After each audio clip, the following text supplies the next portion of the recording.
Hey guys, what's up? It is Ripe again, back with a mix of Neighbors from Hell and Entitled People's Stories. In today's video we will find out why it is not a good idea to trespass on someone's property if they have an electric fence. And now let's dive into the stories. The first one is titled, Thieving Neighbor Trespassed on My Property and Stole My Pets. I put up an electric fence. I can handle a lot of things when it comes to thieves. I'm the kind of person that if I was to get mugged, I would just give them everything because possessions can be replaced. Same thing if my house got broken into. I would probably be glad that I was not home because for all I knew, they had a gun. Everyone has a line though, and the thief in this story crossed that line. I had a regular fence and would lock my doors when I went out because I felt like that was the standard level of safety. When I came home to find my windows broken and my 2 dogs just gone, I knew that whoever did this started a war that they were not going to win. I of course called the police and reported everything to them. For those saying that I should have had cameras, I actually did, but the 2 people in the video covered their face and wore long black sleeves and pants. There was no way to identify them, and the police told me that while they would keep a lookout and I can put up posters, they probably would not be able to find the thief. It turns out that I did not have the only house to be broken into, and many in the exact same neighborhood were having people break in and steal electronics. One person even had their car broken into because their whole family went out with another car.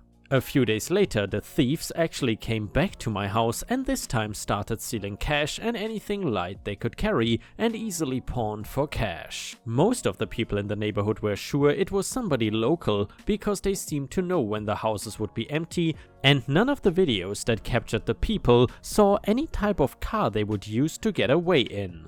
I for one decided that I was done and decided I was going to install a fence that was a little bit more effective than the one I had now. I know that getting an electric fence might seem very dangerous and extreme, but let me explain. The process where I live to be able to do this is very extensive, and before even getting a permit you need to have certain testing done and a doctor sign off that you basically are not crazy. Between the whole process we were actually broken into 2 more times, and even changing the routine of when we usually leave to be more unpredictable did not work. I did actually keep my normal fence, and instead a little further in the chain-linked electric fence was built. This meant that there was 0 risk of anybody coming in contact with it and getting hurt unless they jumped the first fence with the intent to break in. We also plastered the fence with signs warning of the high voltage, probably way more than we needed, but just to be on the safe side. Some neighbors started complaining immediately that their kids might get hurt playing outside or their dog might get hurt going for a walk. Our original fence was not short in the slightest and was tall on its own, purposely to make sure the dogs could not get out. There was also a switch box, so if anyone was on our property like us or a worker, it could be shut off. Still, as we all know, people will complain about anything. All we could do now was wait and hope that we caught somebody trying to sneak over the fence. Another thing I just realized I should mention is that even though the sign said high voltage, it was actually a pretty low voltage and would just give the person a painful shock, not burn their skin or kill them or anything. One night it seemed like I was not home because my car was at the shop getting work done and I turned in early, so all my lights were off. My camera sends to my phone that they see activity on the left side of my house, and I can see on camera the 2 men dressed in black trying to get over the fence. They both hop the first one, and then when one tries to grab and climb the second one, they jump back and fall right on their ass. I take that moment to quietly call 911 and tell them that I have people trying to break into my house by jumping over my fence. I think at this point the men are scared that the other fence is electric and the safest place to be on my property is in between the 2 fences. That is where they are when the police sees them and tells them not to move. I come out and can hear them arguing with the police officers. Man number 1, "There she is! That woman just tried to kill us and I demand that she be arrested." Man number 2, "Yeah, we were just going for a walk and did not see that there was a big fence in the way. There is no way the fence is legal and she should go to the jail." Yeah, they were scared and trying to turn the entire thing onto me. Me? Why did your walk include hopping my first fence? Also, why are you out here in the night dressed in black and having your faces covered? Both men took off their face masks and when they saw the police, but I had a screenshot of them when they had them on, trying to get over the fence. Officer, ma'am, I need to ask for safety. Is this fence currently electrified? Me, I switched it off once you arrived. It is safe right now. And you have a permit to have this fence? Yes, I can show you that paperwork. Man number 1, that is crap. I almost died and you're going to let her get away with that? I should sue her. Me, also officer, you can see from the previous video that these two men seem to match with the videos people have of the recent break-ins. That seemed to get the attention of both men and the officers. Now the situation was less about them getting hurt by my fence and more that the culprits might have actually gotten caught. Either way, I told him I was pressing charges for the trespassing and the police could look into them later. When we got back to the road, I could see the men's faces and realized that they actually lived about 2 blocks away from me as neighbors and best friends. I let the police know that fact that they were local. A warrant was gotten quickly and their houses were searched for missing items. Since most of the small stuff was sold for money already, not much was recovered. One thing that was still in their possession though were my 2 dogs I thought were gone. One man actually had told his wife that he went to the shelter and adopted 2 dogs for their son. When the wife found out that the dogs were mine because they were microchipped under my name, she looked really embarrassed. She kept apologizing that she had no idea, and her husband even printed out adoption papers that turned out to be fake. Both men were arrested for the multiple counts of theft and trespassing, and while I still have the chain link fence, I have never actually turned it on again. And yeah, Ripe Stars, I'm curious, if you had that many break-ins in your neighborhood recently, would you also consider putting up an electric fence? But then again, I'm not quite sure if it is legal to have such an electric fence like the OP in many parts of the world. However, it should definitely be a good deterrent for thieves like this. Either way, if you enjoyed the story, then please don't forget to like the video, because that would help my channel tremendously. Thank you so much.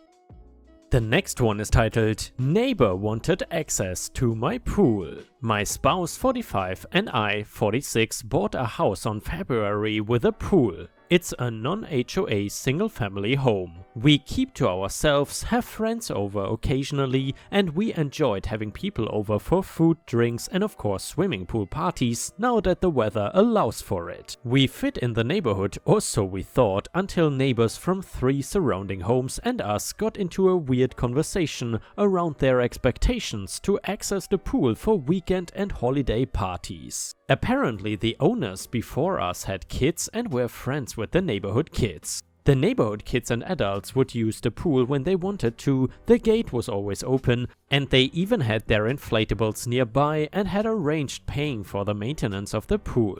We told them that we are fairly private people and enjoy our privacy and don't see ourselves letting neighbors having access to our backyard whenever they want. Each time any of us are wandering around outside, they just ask over and over and try to sell the idea of having access to it. They offer money and sharing the maintenance fees and such. I was trying to enjoy gardening and was cornered once again.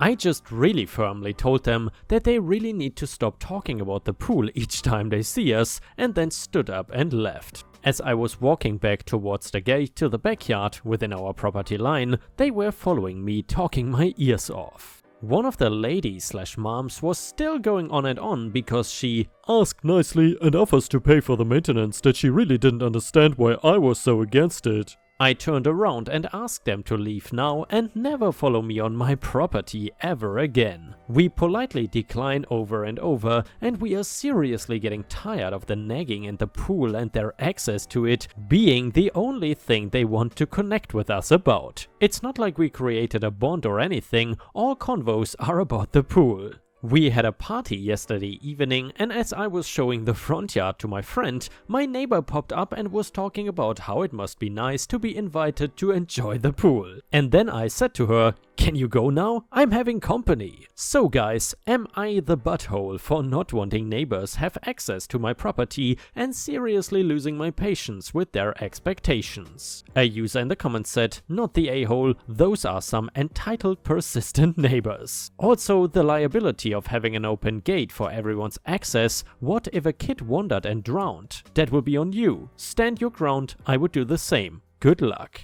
And another person said, not the a-hole, that's some annoying neighbors you got there. I cannot believe there are people out there with so little shame. They don't need to understand why you are against it. It's simple, you are against it and that's it. If they want a pool so bad, they should move into a house with a pool. And yeah, Ripe Stars, once again, I 100% agree with the commenters. The neighbors obviously have no right to use OP's pool or even to constantly ask him about it. It almost feels like that the neighbors are trying to shame OP into finally letting them use their pool. Anyway, let us know what you think about this in the comments and whether you think that OP is the a-hole for not giving in to the entitled neighbors or not. The next one is titled, I have cancer and she does not care. This is an old story but always really stuck out to me. When I was 18 years old, I got really sick. I had to leave school and move home, LA back to Virginia, because there were some days I could not even get up to get water and needed help, while many other days were fine. After I got home, things started moving pretty quickly. After a slew of doctors, tests, hospital scans, etc., we were told by the oncologist that I was sent to that he thought it was likely lymphoma. There were a lot more tests after that, mainly to try and rule out everything else. It was a pretty scary time. Just to be clear, I did not end up having cancer, but we went months thinking that that is what it probably was and getting test after test, ruling out many other possibilities. It was weird rooting for a positive result on these other tests because between that and cancer was the worst option. I ended up getting surgery to remove a lymph node from my neck for a biopsy. For the story, my family had different ways of dealing with the news. Some acted like I was on my deathbed and others pretended it was not happening. But they were all supportive. Well, almost all. I have two aunts on my mom's side. One lives in Florida and runs her own law firm and has many personal commitments. She offered to drop all of that, buy a plane ticket and fly to Virginia just to hang out if I wanted. I would never ask her to, but the offer meant so much to me. She constantly asked for updates from my mom, asked how I was doing, just overall caring. My other aunt lived 5 minutes away from me. In my lifetime, she has never had a job. She has literally nothing going on in her life. She was always the selfish, crazy narcissist we all put up with. I cannot stretch how awful and crazy she is. Almost everything she says is a lie. Some she knows are lies and some she's deluded herself into thinking. She claims she graduated magna cum laude from college and she never finished her first year. I always warned my friends before meeting her and they always thought, we all have one of those family members, it's fine. Then they meet her and realize my warning was not enough. From the second you see her to the second you finally make up an excuse to get her to leave, she is whining about being in pain, a new injury, a crazy illness, etc. Her ailments are 90% in her head and self-diagnosed. She never lets anyone get a word in. And if someone tries, she just starts yelling to drown them out. And she has never ended a meeting or a phone call, the other person has to, or it will go on forever. And then Rosh Hashanah comes around. We always invite her for every high holiday dinner. I had been homesick for weeks at this point. She never once reached out to me and never asked my mom how I was doing or how she was doing dealing with it. In any conversation they had. I thought she just did not care, but I was wrong. She very much cared about the situation. She was just pissed. She came in death glaring at me. She was clearly angry from the moment she walked in. At first I did not understand why. Before dinner started, my mom mentioned something about an upcoming doctor's appointment, and before she could finish, my aunt interrupts with, "Speaking of doctor's appointments." She then went on listing doctors she sees for her various issues. That went on all dinner. Her doctor apparently said her spine was more injured than anyone he has ever seen. Lie. She says she can barely walk because of the problems in her legs, which is another lie. She says she is in agony in every part of her body, each being a different issue, which is another lie. She claimed she had disease after disease, which is another lie. She always complained about those things, but in between other complaints and crazy stories. That day, it was all about medical issues. She said she had to see way more doctors than me, she had to have way more tests than me, and they were so much worse. She hated the idea of the attention I was getting because of my cancer scare. My mother mentioned one thing about it the whole night. I never talked to my aunt about it at any point, and the attention was a couple of my relatives mentioning it to her on a phone call a couple of times. But no one was asking about her disease of the month, no one was updating my grandma about her next doctor's appointment. She just could not stand it. The icing on the cake was when she looked at me and told me, "You know, you're so lucky you don't have to live like I do, in so much pain and I'm so sick." I did not even know how to respond to that. She could look me in the eye and tell me I was lucky because she had it so much worse. I only had to worry about cancer. It would have been bad enough if she said that and her elements were real, but the fact that she was making them up for attention and still had the gall to say it was even worse. When we got the biopsy results back, she did not ask what they were. It was later relayed to me that when my mom told her, my aunt responded with, "I know, she was never really sick, and you all were crazy to get all worried and worked up about it. I have real issues, so I would know." I have a million examples of her being entitled and selfish, but this one was so perfectly mirrored by the blatant opposition of how she acted versus how everyone else did, so that is what made it really stand out to me. And yeah, Ripe Stars, I guess some entitled people simply cannot handle it when others around them get more attention than they do. I just don't understand how some people can be so attention-starved. And the next one is titled, "Too Entitled to Be True." I work in sales for a large company and we recently had some fairly complicated technical issues. Most of my customers have been very understanding and kind, but there's always one that goes above and beyond bad. The story starts 6 weeks ago when I field a call for a customer for a colleague. They tell me they had a hard time getting a hold of my colleague they normally work with, and as the nice person that I am, I helped them through the solution for hours. 2 weeks ago they called back, crying and complaining that they still cannot get a hold of my colleague. I let her know that I will request a transfer to me. It was denied at that time by management, so I sent that customer an email explaining the situation. Fast forward to last week, the company is in the throes of tech issues. Customer calls me and says no one has communicated with them and needs help. I let them know since I'm not their rep, there's not much I can do, and my hands were tied because of larger issues well out of my control. That was not a good enough answer for them, so I give the contact info for the manager. I take a few days off around the holiday in the US and I check email mid-time off, responding to them, letting them know I will be out but I will update when I return ASAP upon my return. During this time, unbeknownst to me, she cusses out that manager yesterday for things out of their control. Customer calls me late afternoon, cussing at me and refusing to take the limited solutions I have to give them. They won't even let me call them back immediately and tells me they will stay on hold forever. Damn, okay then, I put the customer on hold and call the manager and we talk through solutions of which I know they won't accept. I go back to the customer, ask for her patience and open ear and start to give them solutions. Customer cuts me off again, tells me my solutions are BS and started cussing me out again. I am human and at this point I tell the customer that since she is no longer being reasonable, I am hanging up the phone and I immediately hang up. I then proceeded to cry, ugly cry. I have not had a customer cuss me out and make me cry in nearly 2 years. This was such an entitled, selfish human and karma will come around to them.